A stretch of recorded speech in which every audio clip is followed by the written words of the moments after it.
Isang motorcycle accident ang nirespondihan ng UNTV News and Rescue Team kamakailan sa kahabaan ng Aguinaldo Highway Biga 2, Silang, Cavite.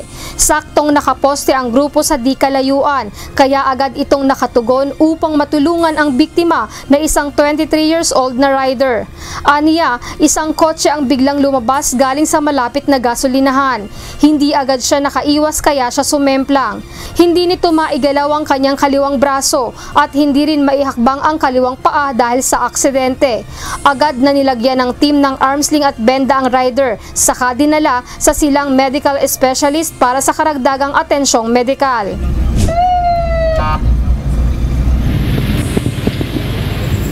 Sa Bacolod City, nakatanggap ng tawag ang UNTV News and Rescue Team mula sa Disaster Risk Reduction and Management Office Bacolod, alas 10:45 ng gabi nitong Lunes, May 19.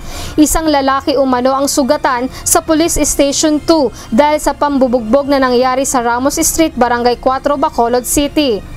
Nagtamo ang pasyente ng gasgas sa kaliwang paa, pamamaga sa tiyan at sa magkabilang bahagi ng kamay nito. Pero yung pinakamasakit dito, no? Ito.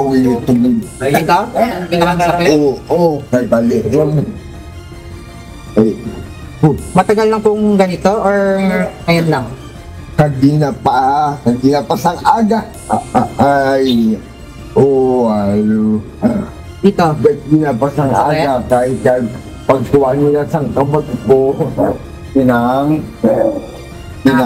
pinang-balik-balik nila ang dali. Nilapatan ng pangunang lunas ng team ang biktima sa pamamagitan ng pag-apply ng cold compress sa bahagi ng katawan na namaga at paglagay ng gasa sa mga sugat nito. Ayon sa biktima, bigla na lamang siyang pinasok at binugbog sa kanilang bahay ng kanyang mga pinsan.